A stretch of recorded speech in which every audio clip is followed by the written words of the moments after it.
आज जिस तरह से बता दिया गया उस तरह से सब कुछ काम होगा, बहुत अच्छा होगा।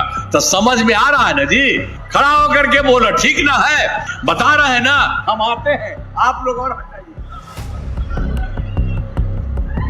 करतल ध्वनि से अभिनंदन करिए। तो इसीलिए ये ठीक है, तो जरा हथवा उठा के बताओ, ठीक है ना? नमस्कार, पॉलिटिक्स में आप सबों का स्वागत है। और आज हम पॉलिटिक्स में बात कर रहे हैं कि आज नीतीश कुमार ने इशारों में ही सही, आपने कार्यक्रम की शुरुआत में देखा ही होगा, मतलब इस खबर के पॉलिटिक्स के खबर से पहले आपने देखा ही होगा कि नीतीश कुमार इशारों में ही सही एक बार फिर से उन्होंने संकेत दिया है कि हमारी जगह सम्राट लेंगे। आखिर इसका मतलब क्या है या फिर इसके राजनीतिक मायने क्या है? क्या नीतीश कुमार जिस लवकुश राजनीति के सहारे बिहार में 20 वर्षों तक ताल ठोक कर राजनीति की, क्या इसके लिए लव को पुरस्कार स्वरूप सम्राट चौधरी का समर्थन तो नहीं है? क्योंकि लवकुश की सियासत जिस मैदान से शुरू हुई थी, वो मैदान आज भी साक्षी है कि नीतीश कुमार को पहली बार गांधी मैदान के, उस ऐतिहासिक गांधी मैदान में वो समर्थन मिला था जिसकी कल्पना नहीं की जा सकती है। हालांकि वो इसके पक्ष में कभी नहीं रहे। किसी सम्मेलन में, वो भी जाति के सम्मेलन में, तो वो हमेशा नकारते रहे, लेकिन परिस्थिति ऐसी बनी कि वो गए और उसके बाद बिहार में एक अलग तरीके की सियासत चली और वो सियासत बिहार के उस सियासत को जमीन पर रेंगने को मजबूर किया, जो सियासत हमेशा अपने आप को कहता था कि हम तो 31%, मतलब आप समझ ही रहे।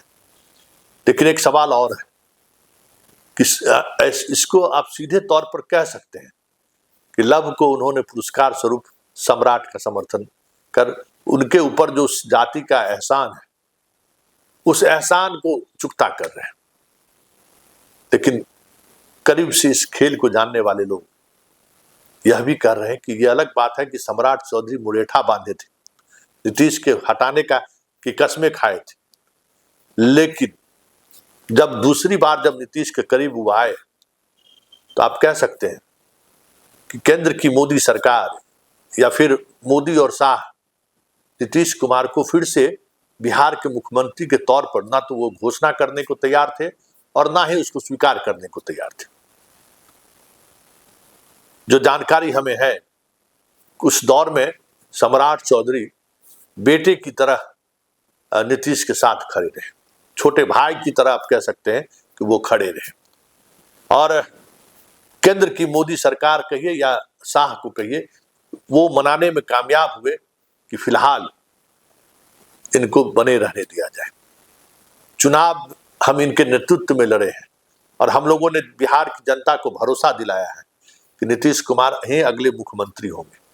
इसलिए समय सीमा तय मत करिए, लेकिन मुख्यमंत्री के तौर पर इन्हें शपथ दिलाने की हमारी इच्छा है। कहा जा रहा है कि नीतीश कुमार उसी इच्छा का कर्ज उतार रहे हैं, क्योंकि नीतीश कुमार को यह आभास हो चुका था कि इतने बड़े बहुमत के बावजूद भी हमें मुख्यमंत्री के तौर पर स्वीकार करने को शाह और मोदी नहीं है।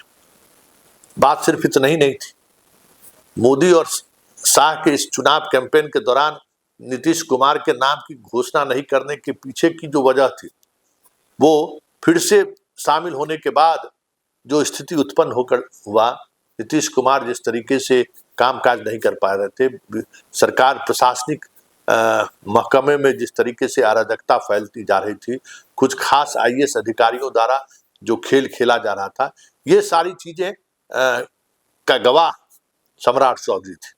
और सम्राट चौधरी उन तमाम चीजों को करीब से देख भी रहे थे कि हो क्या रहा है इसमें, लेकिन उन्हें यह भी आभास था कि नीतीश के बगैर लालू को हराया नहीं जा सकता है। इसलिए चुनाव पहले हम लोग जीत कर आए, उसके बाद तय हो गया कि बिहार का मुख्यमंत्री कौन होगा।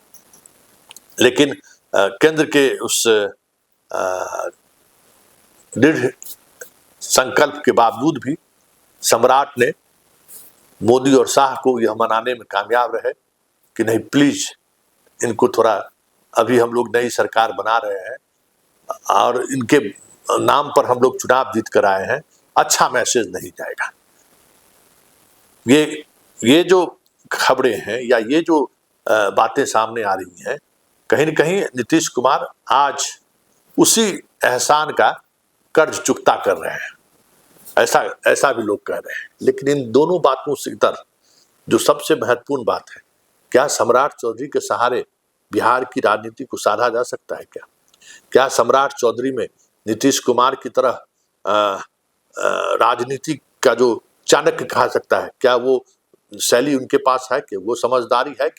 क्या जिस तरीके से लव और कुश को एक साथ बांध कर रखने में नीतीश कामयाब रहे अपने पॉलिटिक्स में, साथ ही अति पिछड़ों और सवर्णों का समर्थन लगातार साथ बनाए रखा, क्या यह गुण या यह राजनीतिक शैली सम्राट के साथ है? क्या बड़ा सवाल है, क्योंकि आप सम्राट को आशीर्वाद देकर मुख्यमंत्री बना सकते हैं, लेकिन सम्राट जब मुख्यमंत्री के तौर पर शपथ लेंगे, शपथ लेने के साथ ही सम्राट के हर फैसले को नीतीश के तराजू से ही जनता तोलेगी। यह सम्राट के लिए सबसे बड़ी चुनौती है। अब सम्राट के सामने लालू का वो जंगल राज नहीं है, अब सम्राट के सामने नीतीश का वो 20 वर्षों का राज है, जिसमें बिहार कहां से कहां तक पहुंच गया है। इसलिए भले नीतीश का समर्थन होता हुआ सम्राट को दिख रहा हो, और इस समर्थन के साथ भले मोदी और शाह इनको प्रधानमंत्री का आशीर्वाद और गृह मंत्री का आशीर्वाद भी मिल जाए और बिहार का वो मुख्यमंत्री बन जाए, लेकिन वो जो ताज नीतीश छोड़कर जाएंगे या जो ताज नीतीश छोड़कर जा रहे हैं, वो ताज कांटों भरा ताज होगा। यह देखना दिलचस्प होगा कि नीतीश भले ही सार्वजनिक मंच से इशारों में ही सही सम्राट को आशीर्वाद देते हुए दिख गए, लेकिन उनके इस आशीर्वाद को जनता कितना स्वीकार करती है, ये बहुत मायने रखेगा। क्योंकि सम्राट चौधरी को लेकर सामने नीतीश का शासन है, लालू का शासन नहीं है। फिर प्रशासनिक दक्षता, फिर ब्यूरोक्रेसी को संभालना, फिर केंद्र की सरकार का दबाव, क्योंकि बहुत कुछ आप निर्णय लेने की स्थिति में नहीं रहेंगे अगर आप मुख्यमंत्री बनेंगे। तो नीतीश के आशीर्वाद और नीतीश के सानिध्य के बावजूद भी वो उस तरीके से गवर्नेंस को जमीन पर उतारना सम्राट के सामने चुनौती होगा। लेकिन एक बात तो तय है कि आज नीतीश सम्राट के साथ खड़े हैं, तो उसका अगर राजनीतिक मायने कहिए तो वो लवकुश है। प्रशासनिक और वो मुख्यमंत्री बनाने को लेकर जो सियासत हुआ था, अगर उस सियासत की बात करिए तो उसमें छोटे भाई की तरह, बेटे की तरह सम्राट इस बार के शासनकाल में नीतीश के साथ पूरी ईमानदारी से खड़ा रहे। यही ईमानदारी हमें लगता है कि नीतीश के आशीर्वाद की एक बड़ी वजह है। पॉलिटिक्स में इतना ही, हमें इजाजत दीजिए। नमस्कार।